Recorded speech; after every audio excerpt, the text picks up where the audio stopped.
it's just basketball. At the end of the day, it's just basketball. You know, there's no turn it on here, turn it off here. It's just 110% at all times. So, you know, if I burn out, I burn out. Pierce had it poked away, stolen by Jordan. Lojas down on the floor. It's loose to Humphries. 4 to shoot. Humphries 3. You like the idea. Jordan coming up with the steal. Oh, look again. at that. The 40-year-old dives to the hardwood. To have a long career, that's the goal. To be in the league for 20 years. That's the goal. You know, it's all about winning championships and winning. Hello? You play to win the game. You don't play to just play it. Kevin Durant recently made a comment on LeBron James' podcast that crossed a line no one saw coming, and LeBron sat there laughing as if it were the funniest thing he'd ever heard. Both of them seemed to think they could take subtle shots at Michael Jordan's legacy without anyone catching on. But they were wrong. The backlash was immediate. Former teammates spoke up, fans erupted, and Jordan's legacy pushed back in the only way it ever does, with cold, undeniable facts that made both LeBron and Durant look foolish. The moment happened on Mind the Game, the podcast LeBron co-hosts with J.J. Redick. Durant appeared as a guest alongside Steve Nash. What was supposed to be an honest basketball conversation among real players quickly shifted into something else entirely. A gossip-like exchange where two of today's biggest stars traded veiled jabs at the greatest player ever, all while smiling as if they were Yeah, I'm 10, 12 years in, I got 4 MVPs and 4 championships, but do I still want to do this shit? You know what I'm saying? You know how hard it is. Some people say, I want to go play baseball. Right? Yeah. And then I want to come back. Or some people say, I'm going to go 22 straight. Coward. We come to practice, he's on one leg. Like he was hurt the second year, he was on one leg the whole year and played 82 games. Wow. And so he practiced every day and he played every game on one leg. And so he's like, man, MJ, why don't you just sit up? How can I be the leader of the team and sit out and y'all going through all the credit? I got to be there. I twist my ankle and I had a teammate, David Greenwood. He says, you know, you twist your ankle, young fella, come over and sit with me. You know, this is, you need to. I said, no, man, I'm trying to make a name for myself. There's no way I can sit. You know, I need to get out there and show what I'm capable of. I want to play. I want to win. I want to make an impact. Durant began by talking about commitment and how veteran players eventually have to decide whether they still have the desire to keep playing. He said, players get to a point where they ask themselves if they still want to keep playing. Then he added the line that sparked the entire controversy. Some people say, I want to go play baseball. Yeah, and then I want to come back. Or some people say, I'm going to go 22 straight. For a moment, the room fell silent. Then LeBron exploded into laughter. It wasn't a polite chuckle. It was a loud, knowing laugh. He understood exactly what Durant was implying, and so did everyone else watching.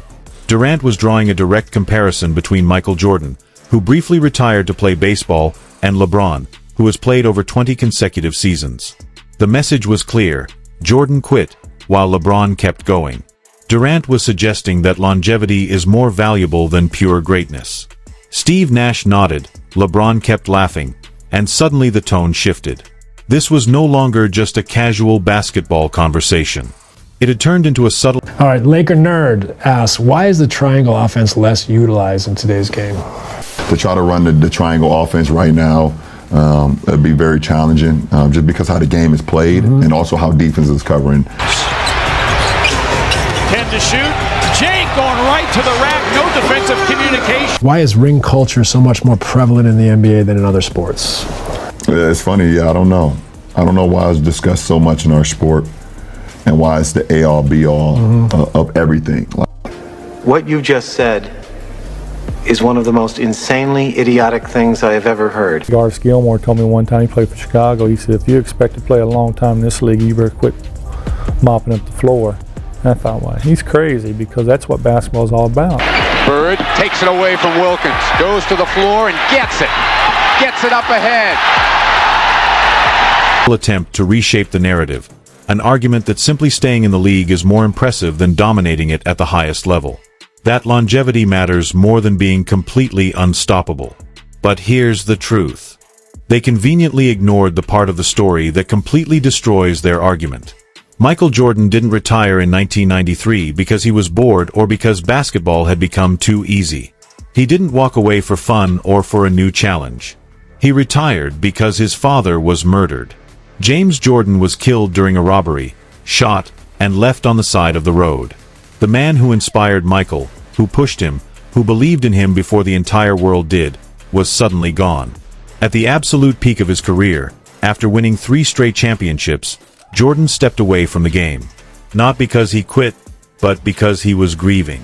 He wanted to honor his father by pursuing a dream they had shared together, playing professional baseball. So when Kevin Durant casually says, "Some people play baseball," with a smirk, he isn't making a clever argument. He's being disrespectful. He's reducing one of the most painful experiences of Jordan's life to a punchline. And LeBron laughing only added to it. Neither of them acknowledged the context. Neither mentioned James Jordan. They made their joke and moved on, assuming no one would call them out. And let's talk about the timing of Jordan's retirement. Did he retire after losing in the first round? After getting embarrassed in the finals? After his team fell apart? No. He retired immediately after winning his 3rd straight championship. He three-peat. He stood at the very top of the sport, a peak Magic Johnson never reached. Larry Bird. But you have to really play hard. Does that hurt you physically? No, because when I play hard all the time. You know, there's no turn it on here, turn it off here. It's just 110% at all times. It might not be in the team's best interest, in your best interest, to play all 82. Is that something you thought about at all since you made the goal? I mean, that's a goal, but we'll see. The next day, I'm available to go and be in the pro. If OBJ shows up, he might score 100. You play basketball 2.5 hours a day, 3 hours a day, right? That's your job. That's what you get paid to do as an NBA player. What are you doing the other 21 hours? I mean, to me, that's when you should be preparing for your next day of work. Never reached, and Isaiah Thomas never reached. 3 titles in a row, accomplished while enduring unimaginable emotional pain. Former players and experts widely agree that Jordan's run from 1991 to 1993 was the greatest stretch of basketball ever played. The best player performing at the highest level imaginable. Calling that quitting isn't just wrong. It's insulting. Here's where the irony becomes almost unbelievable. Who is making these comments? Kevin Durant, one of the most notorious quitters in NBA history. In 2016, after losing to the Warriors in the Western Conference Finals, Durant made a decision that still haunts his legacy. He joined the very team that had beaten him, a 73-win powerhouse already loaded with Stephen Curry, Klay Thompson, and Draymond Green. That move is widely considered one of the most gutless decisions in league history. Fans called him soft, players questioned him, yet Durant went ahead anyway because he wanted the easiest path to a championship. And it didn't end there. After leaving Golden State, Durant quit on Brooklyn, demanding a trade after failing to deliver, showing again that he struggled with leading a team on his own. Then he went to Phoenix, only to quit there as well, demanding out before completing even 3 full seasons. And this is the same guy calling Michael Jordan a quitter? The same player who has hopped from team to team his entire career, always seeking the smoothest path to a ring? Then there's LeBron. When things got tough in Cleveland the first time, he packed his bags and took his talents to South Beach, teaming up with Dwayne Wade and Chris Bosh because he couldn't win alone. When the Heat started declining in 2014, he returned to Cleveland. When that situation became uncomfortable, he went to Los Angeles. Every time adversity hit, LeBron seemed to find the nearest exit. So for these two to sit on a podcast and mock Jordan for stepping away after a three-peat, and after his father was murdered, takes remarkable nerve. It shows a complete lack of self-awareness. The disrespect didn't stop there. Durant continued, saying the real goal for an NBA player should be playing 20 years. Not winning championships, not earning MVPs, not maximizing talent every season. Just longevity. Just being around. Just showing up. And LeBron nodded along as if Durant were preaching wisdom. As if simply playing forever were... You know, the fans are there to watch me play. I want to impress that guy. Way up on top, who probably worked his ass off to get a ticket or to get money to buy the ticket. You really cared about the guy who sat in the top deck at the Palace in Auburn Hills to watch you when you came to Detroit? Yeah, because I know he's probably yelling at me and I want to shut him up. So if the guys are coming to watch me play, I don't want to miss that opportunity. Now, physically, if I can't do it, then I can't do it. But physically, if I can do it and I just don't feel like doing it, That's a whole different lens. What do you think of when you hear the term load management thrown around? It shouldn't be needed, first and foremost. You know, I never wanted to miss a game because it was an opportunity to prove. It was something that I felt like, you know, the fans are there to watch me play. I want to impress that guy. More impressive than completely dominating for a shorter period. This is where Michael Jordan's philosophy dismantles their argument without him ever saying a word. Jordan never chased longevity, he chased perfection. Every season, his mission was clear: maximize himself, maximize his team, win championships, earn MVPs, dominate on both ends of the court, and leave everything on the floor. And if that meant a shorter career, so be it. As Jordan famously said, "If I burn out, I burn out. That just means I'll play golf somewhere." Michael Jordan wasn't focused on playing 20 years. He was focused on being the best. His priority was winning, dominating, and building a legacy based on excellence, not durability. Compare that to what Durant suggested, that simply playing 20 seasons is the ultimate goal. Not greatness, not dominance. Just survival, just collecting paychecks, just being around. Jordan played 15 seasons in total, but realistically only 13 full seasons when you account for his retirements. In that time, he won 6 championships, 6 finals MVPs, 5 regular season MVPs, 10 scoring titles, and made 9 all-defensive teams. That's not just impressive, it's near perfection, a resume no one else can touch. Now look at Durant and LeBron combined. Together, they've played 39 seasons, almost 3 times as long as Jordan's actual prime. Nearly 40 years of basketball between them, and this is what they've produced: 6 championships, 5 regular season MVPs, 6 finals MVPs, 5 scoring titles, and 5 all-defensive selections combined. Nearly 4 decades of basketball, and they still can't match what Jordan accomplished in roughly a decade. Twice the time, half the results. That's the reality of longevity versus greatness.